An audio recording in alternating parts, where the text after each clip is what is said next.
आज बसवण्ण जी के कर्नाटका में प्रज्वला रेवन्ना का जो मामला सामने आया है, मैं मानता हूँ इससे ज़्यादा बसवण्णा जी की लेगेसी का कोई इंसल्ट या अपमान नहीं हो सकता। कर्नाटका के इतिहास का और भारत के इतिहास का सबसे कलंकित काला ये चैप्टर है।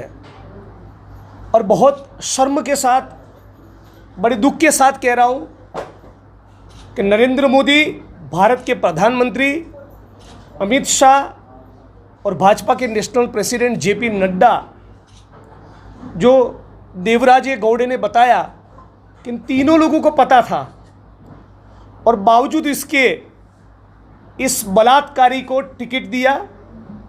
और एक ऐसा खतरनाक दरिंदा है, एक ऐसा खतरनाक बलात्कारी भाजपा का ये नेता है कि उसने सैकड़ों महिलाओं के साथ उनका यौन शोषण किया है, उनका उत्पीड़न किया है, उनका मॉलेस्टेशन किया है और उन पर बलात्कार किए हैं। जहाँ तक सुनने में आ रहा है, पूरा मुल्क देख रहा है, ये एक इंसान के कम से कम 3000 के करीब वीडियोस है। 2800 2900 वीडियोस आज पूरे कर्नाटका में, पूरे देश में उसके सर्कुलेशन में है। मतलब कि आरएसएस और बीजेपी का यही वास्तविक चरित्र है।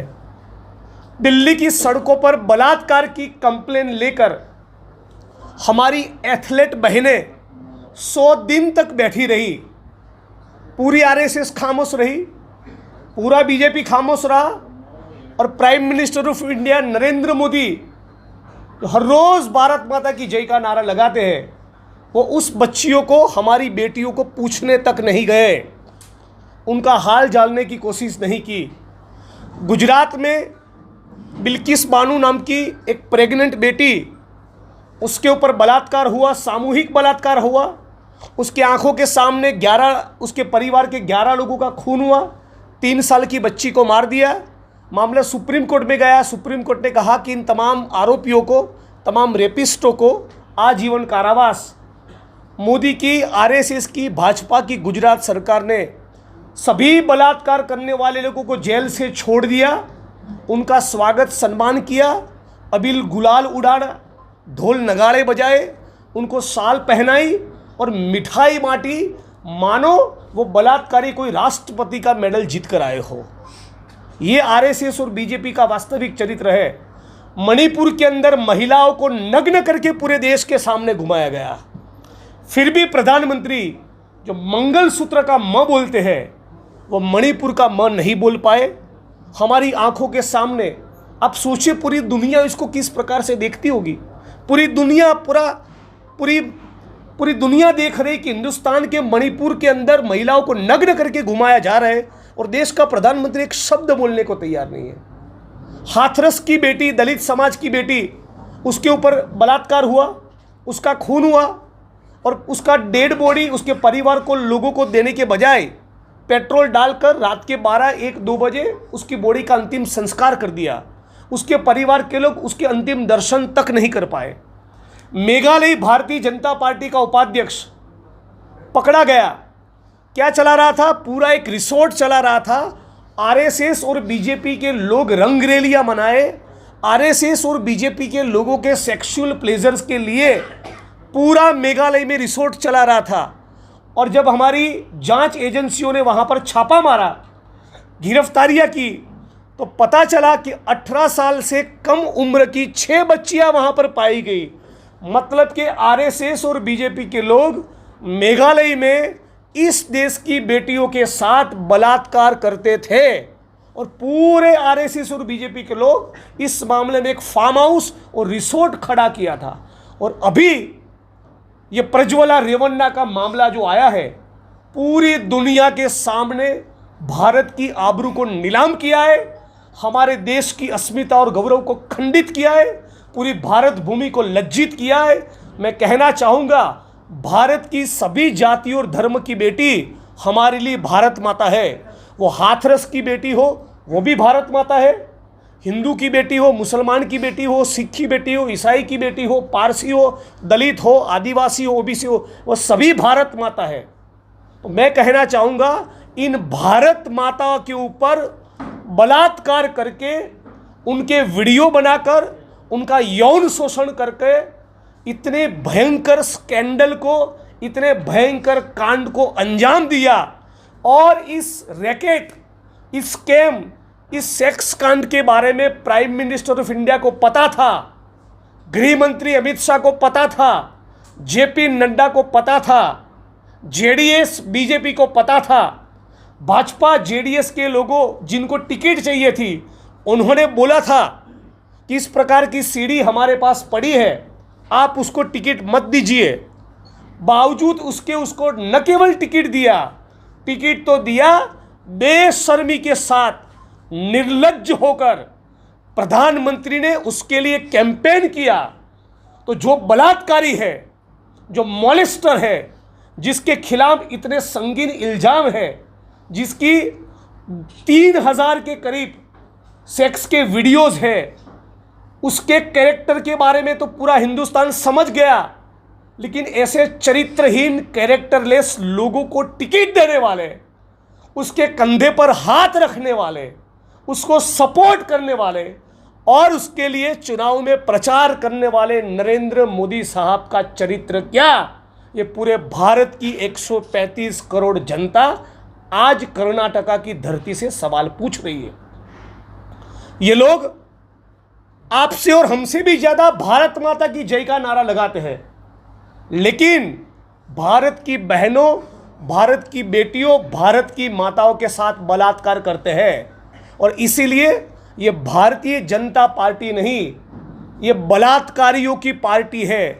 ये लंपट, चरित्रहीन, लूज कैरेक्टर के लोगों की पार्टी है।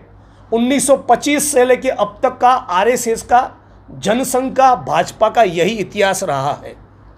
गुजरात के अंदर कम से कम 40,000 बेटियां गायब हो चुकी है। 40,000 वुमेन, वो कहाँ गई? अपनी मर्जी से गई, उनको किडनैप किया गया, कोई उठा के लेके गया। नरेंद्र मोदी, गुजरात बीजेपी दोनों साइलेंट है। उससे भी 4 गुना संख्या में मोदी जी के 10 साल के कार्यकाल के शासन के दौरान हजारों हजार इस मुल्क की बहन बेटियां गायब हो चुकी है। इनके साथ क्या हुआ, इस देश का प्रधानमंत्री, आरएसएस और बीजेपी खामोश। यहाँ बीजापुर की बात करें, यहाँ पर डॉक्टर भीमराव बाबा साहब अम्बेडकर के स्टैच्यू के एक इश्यू को लेकर आरएसएस और बीजेपी के लोग जानबूझकर, चूंकि अब उनके पास कोई मुद्दा नहीं, चूंकि उनके खिलाफ अंडर करंट साफ दिख रहा है, साउथ इंडिया के अंदर भाजपा साफ हो चुकी है, नॉर्थ गुजरात में हाफ होने वाली है, ये आरएसएस, बीजेपी और नरेंद्र मोदी को पता चल गया है। तो अब ये आरएसएस और बीजेपी के लोग डॉक्टर बाबा साहब अम्बेडकर के स्टैच्यू के नाम पे दलित और लिंगायत को लड़ाने की कोशिश कर रहे हैं। दलित समाज का बहुत बड़ा तबका बाबा साहब अम्बेडकर में मानता है, लिंगायत समुदाय का बहुत बड़ा तबका बसवन्ना जी में मानता है। मैं बसवन्ना और बाबा साहब में मानने वाले दोनों लोगों को अपील करता हूँ कि दोनों जाति प्रथा, कास्ट सिस्टम के खिलाफ थे, दोनों समानता की बात करते हैं, दोनों भाईचारे की बात करते थे, दोनों एकता की बात करते थे, दोनों सर्व समाज के लोगों को साथ में चलने की बात करते थे।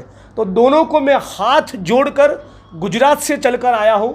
पूरे लिंगायत समाज और यहाँ के पूरे दलित समाज को हाथ जोड़कर विनती करता हूँ, रोटी, कपड़ा, मकान, बेरोजगारी, महंगाई और महिलाओं का आत्मसम्मान, यही कर्नाटका के, यही भारत के असली मुद्दे हैं। आपस में लड़ने से कभी फायदा नहीं होगा। ये आरएसएस और बीजेपी के लोग चुनाव के दौरान, चुनाव के बाद, चुनाव के पहले हमारे बीच में तलवार और त्रिशूल बांटते हैं और अमित शाह के बेटे को 50,000 करोड़ का बीसीसीआई का कारोबार देते हैं। वो अपने साधु भाई और बहनों ही को करोड़ों के, अरबों के टेंडर देते हैं, अपने बेटे बेटी को ऑक्सफोर्ड और कैम्ब्रिज बेचते हैं, और हमें हिंदू, मुस्लिम, भारत, पाकिस्तान, मंदिर, मस्जिद, इन नाम से हमको लड़वाने की कोशिश करते हैं। तो मैं हाथ जोड़कर विनती करता हूँ यहाँ के सारे समुदाय को कि चुनाव सर पर है, हमारी कौमी एकता को बनाए रहिए। यही बसवन्ना जी का संदेश है।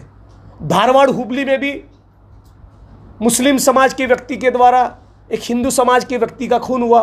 कभी हिंदू मुसलमान का खून करता है, कभी मुसलमान हिंदू का खून करता है। दलित और सवर्ण के बीच में झगड़ा होता रहता है। कांग्रेस की सरकार, सीताराम मैया की सरकार डिटरमाइंड है, ये हमारा कमिटमेंट है। हिंदू हो, मुसलमान हो, दलित हो, आदिवासी, ओबीसी, जनरल, कोई भी हिंसा करेगा हमारी सरकार बर्दाश्त करेगी नहीं। हर कीमत पर हम लोग लॉ एंड ऑर्डर को मेंटेन करेंगे। जिन लोगों ने भी कानून हाथ में लिया उन तमाम लोगों की गिरफ्तारी हो चुकी है। उनके खिलाफ एक पुख्ता इन्वेस्टिगेशन चल रहा है। तो आरएसएस और बीजेपी के लोग इस मुद्दे पर राजनीति ना करें, वो बात करें बेरोजगारी पर। मोदी जी ने कहा था हर साल 2 करोड़ को रोजगार देंगे, 10 साल हो गया, कहाँ है 20 करोड़ रोजगार? Centre for monitoring Indian economy के डेटा के मुताबिक 20 करोड़ लोगों को रोजगार देने की बात छोड़ो, उल्टा जीएसटी, नोटबंदी और कोरोना में जिस प्रकार का मॉन्यूमेंटल मिसमैनेजमेंट हुआ उसके कारण 6 करोड़ लोगों के रोजगार छिन गए। करोड़ों लोगों ने सरकारी नौकरी की मांग की तो मोदी की सरकार केवल 7,22,000 को रोजगार दे पाई। 28 से 35 करोड़, हमारे इकोनॉमिस्ट के कहने के मुताबिक 28 से 35 करोड़ लोग बेरोजगार हैं। मोदी साहब ये क्यों नहीं कहते हैं कि मैंने लाखों करोड़ों लोगों को रोजगार दिया, उसके लिए मुझे वोट दो? क्यों नहीं कह रहे मोदी साहब? मोदी साहब क्यों नहीं कह रहे कि मैंने महंगाई को ख़त्म कर दिया, मैंने किसानों की आय दुगनी कर दी, मैंने दलित, आदिवासी, ओबीसी के लिए मैं जाति जनगणना करवाऊंगा, मुझे वोट दो? किस मुद्दे पर वो वोट मांग रहे हैं? क्या बोल रहे हैं? मंगलसूत्र है।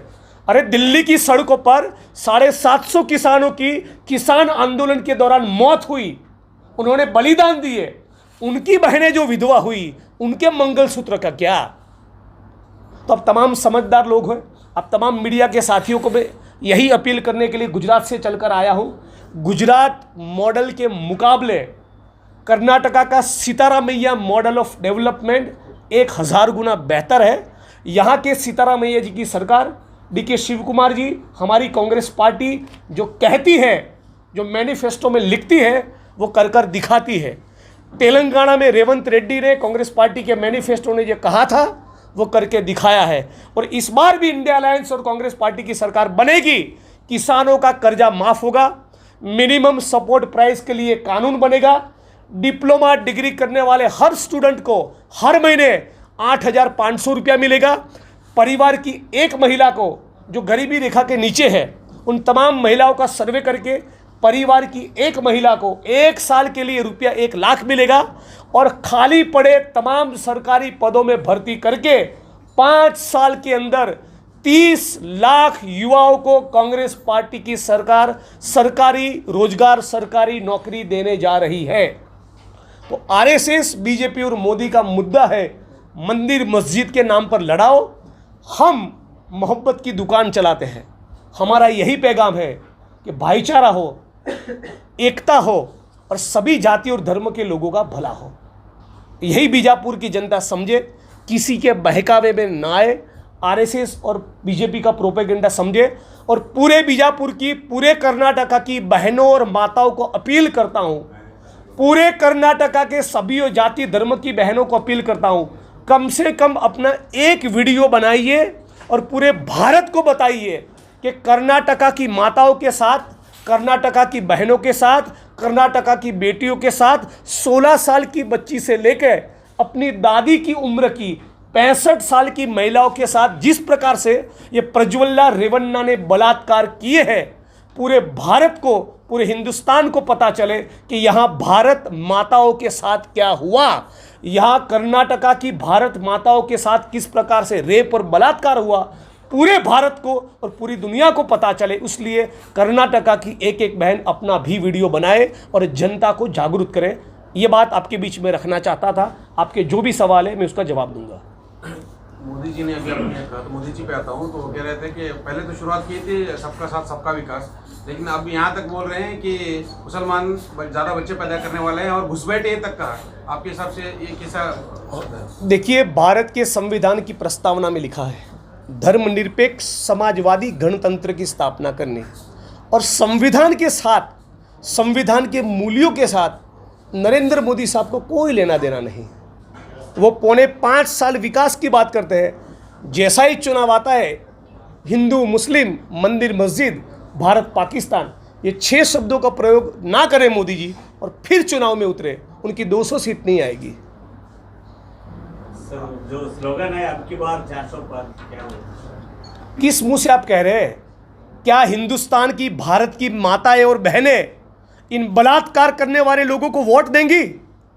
क्या हिंदुस्तान की बहू बेटियां बलात्कारियों को समर्थन करने वाले नरेंद्र मोदी को 400 सीट देगी?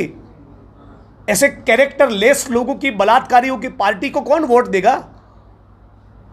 यह नामुमकिन है। और यहाँ बीजेपी के लोग गुजरात मॉडल चाहते हैं। यही है गुजरात मॉडल। बिल्किस बानो के बलात्कारियों को जेल में से छोड़कर लड्डू खिलाओ, हाथरस में बलात्कार का शिकार हुई बेटी की बॉडी, डेड बॉडी, उसके परिवार को देने के पहले पेट्रोल से जला डालो। मणिपुर में महिलाओं को नग्न करके घुमाया जाए, खामोश रहो। 3000 वीडियो आए बलात्कार के, सेक्सुअल हैरेसमेंट के, पोर्नोग्राफी के, मोलेस्टेशन के, ये प्रज्वल्ला रेवाने के, उसका कॉग्निजेंस न लो, उस पर खामोश रहो, उसके सर पर आशीर्वाद दो, उसको टिकट दो, उसका प्रचार करो। यही आरएसएस, भाजपा और नरेंद्र मोदी कह रहे हैं ना, यही कर रहे हैं ना। वो 400 नहीं आ रहे, तो इंडिया अलायंस का आपके हिसाब से इस बार सरकार बनने वाली है? बिल्कुल, इंडिया अलायंस का 110% सरकार बनेगा, डंके की चोट पर बनेगा, और साउथ इंडिया से पूरा भाजपा साफ होगा। वर्स्ट केस में भी कर्नाटका में 20 के ऊपर कांग्रेस पार्टी की सीटें आएगी, इंडिया अलायंस की सीटें आएगी। मुझे ये समझ में नहीं आ रहा, आपके साथी पटेल साहब बीजेपी को क्यों? जिनको विचारधारा के साथ ज़्यादा सरोकार नहीं, वो चले गए। आपके साथी जो आइडियोलॉजिकली साउंड है वो आपके बीच में खड़ा है। ये पृथ्वी का गोला उल्टा हो जाए तब तक, आखिरी सांस तक आरएसएस और बीजेपी के साथ मैं कभी समाधान नहीं कर सकता। ये मेरी विचारधारा है। सर, पुलवामा कार्यक्रम में मोदी और रेप स्पष्ट नहीं, पुलवामा दाड़ी के बारे में मोदी ने, पुलवामा का जो घटना हुआ, जी पुलवामा की घटना के बारे में मलिक साहब जो जम्मू कश्मीर के गवर्नर थे, उन्होंने साफ बताया 11 इंटेलिजेंस रिपोर्ट थे कि यहाँ पर इस प्रकार की कोई वारदात घटना हो सकती है।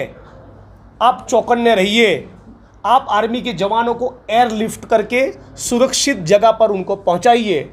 11 इंटेलिजेंस रिपोर्ट के बावजूद सत्यपाल मलिक और हमारी एजेंसियों को बार बार कहने के, चिल्लाने के बावजूद भी उनको एयरलिफ्ट करके सुरक्षित जगह पर नहीं ले जाया गया, और उसी का नतीजा है हमको 40 से ज़्यादा जवान खोने पड़े।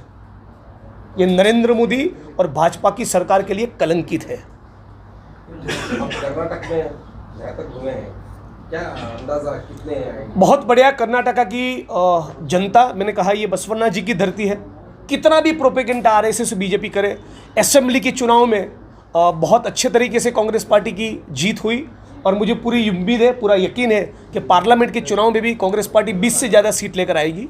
बेरोजगारी का सवाल जो उसकी चरम सीमा पर पहुंचा है, महंगाई का सवाल उसकी चरम सीमा पर पहुंचा है, ये कर्नाटका की जनता समझ रही है। साथ साथ ये भी देख रही है कि सीतारामैया जी ने जो भी प्रॉमिस किए थे, परिवार को 10 किलो चावल, इलेक्ट्रिसिटी का बिल फ्री, महिलाओं के लिए स्टेट ट्रांसपोर्ट फ्री, और युवा साथियों के बैंक के अकाउंट में पैसा देना, महिलाओं को हर महीने 2-3 हज़ार देना, वो सारे प्रोमिस जिस प्रकार से फिलअप किए हैं, तो कर्नाटका की जनता में उसका बहुत बड़ा मैसेज है। राहुल गांधी जी, कांग्रेस पार्टी और इंडिया अलायंस जो भी बोलेगी वो करके दिखाएगी। जो भारत जोड़ो हुआ, उसमें लाखों लोग आए, उसके बाद भारत नया जोड़ में, लेकिन कई लोगों का मानना है कि वो एक भीड़ आई, लेकिन उससे शायद वोट कन्वर्ट होना मुश्किल है। नहीं, आपके कर्नाटका में पता चल जाएगा। कर्नाटका के चुनाव के पहले भारत जोड़ो यात्रा का पहला फेज पूरा हुआ, कर्नाटका में बढ़िया रिजल्ट मिला। लेकिन मेरा तो यहाँ तक कहना का सवाल है कि ये कबीर का देश है, ये ज्योतिबा फूले, बाबा साहब अम्बेडकर, बसवन्ना और सूफी संतों की भूमि है। यहाँ पर कोई भी आरएसएस बीजेपी टाइप का फोर्स देश की एकता को तोड़ने की कोशिश करे उससे हिंदुस्तान की आत्मा जख्मी होती है। ये जख्मी हुई हिंदुस्तान की आत्मा पर मोहब्बत का मलहम लगाने के लिए कोई भी निकले ना, वो चुनावी फायदे से बहुत बड़ी चीज़ है। वो फायदा राजस्थान में नहीं हुआ, मध्य प्रदेश सब में, जगह पे कर्नाटक में हुआ। सब जगह पे फायदा होगा। होगा मतलब। हाँ, आप भी भविष्यवेता नहीं, मैं भी भविष्यवेता नहीं, देख लीजिएगा, इलेक्शन में नहीं हुआ ना। बहुत अच्छा होगा, देखिए आप। अमित शाह जी कह रहे हैं इकोनॉमी में बहुत डेवलपमेंट होता है ऐसा बोला है मोदी जी ने। सॉरी, अगले 10 साल आते हैं ना, तो बताया ना मोदी जी कितना रोजगार हुआ, आज रुपये की कीमत क्या है, महंगाई उसकी चरम सीमा पर कितने हैं। अब स्मार्ट सिटीज बनाने वाले थे, क्या हुआ, बेरोजगार लोगों को नौकरी देने वाले थे, क्या हुआ। पेट्रोल डीजल और जीएसटी के जरिए, पेट्रोल डीजल के ऊपर टैक्स लगाकर और जीएसटी के माध्यम से भारत की 135 करोड़ जनता की पॉकेट से 58 लाख करोड़ चूस दिया है। किसानों का कर्जा माफ नहीं कर सकते। कितना कर्जा माफ किया कॉर्पोरेट कंपनी और बिजनेस हाउसेस का? 16 लाख करोड़। किस प्रकार के विकास की आप बात करते हैं? आप ही कह रहे हो कि 80 करोड़ लोग राशन पर जी रहे हैं, और दूसरी तरफ आप कह रहे हो विश्वगुरु बनना है, जहां महिलाओं को नंगा करके घुमाया जाए। महिलाओं के 3000 वीडियो कर्नाटक और भारत में घूम रहे हो सेक्स कांड के, और आपको विश्वगुरु बनना है। प्रधानमंत्री को इस्तीफा देना चाहिए, उनके अंदर शर्मिंदगी होनी चाहिए, उनको लज्जित होना चाहिए। प्रधानमंत्री को ये फील करना चाहिए कि मैंने बलात्कार करने वाले लोगों को टिकट दिया, मैंने बलात्कार करने वाले लोगों के लिए कैंपेन किया। मॉरल ग्राउंड पे प्राइम मिनिस्टर ऑफ इंडिया को रिजाइन करना चाहिए। अमित शाह जी बोल रहे हैं कांग्रेस के पास फेस ही नहीं है प्रधानमंत्री। मैं फेस नहीं हूँ, सीतारामैया जी फेस नहीं है, डीके शिव कुमार जी फेस नहीं है, राहुल गांधी जी फेस नहीं है, सचिन पायलट फेस नहीं है, कन्हैया कुमार फेस नहीं है। फेस ही फेस है। भाजपा वाले जैसे बलात्कारी फेस हमारे पास नहीं है। हाँ, हमारे पास अच्छे साफ सुथरे चेहरे हैं। इंडियन अलायंस बनेगा तो प्रधानमंत्री कौन रहेगा? वो तो इंडिया अलायंस की सारी पॉलिटिकल पार्टियां साथ में बैठकर तय करेगी, कलेक्टिवली डिसीजन लेंगे। आपको बताऊंगा पहले, आप मेरा नंबर ले लीजिएगा। थैंक यू, धन्यवाद।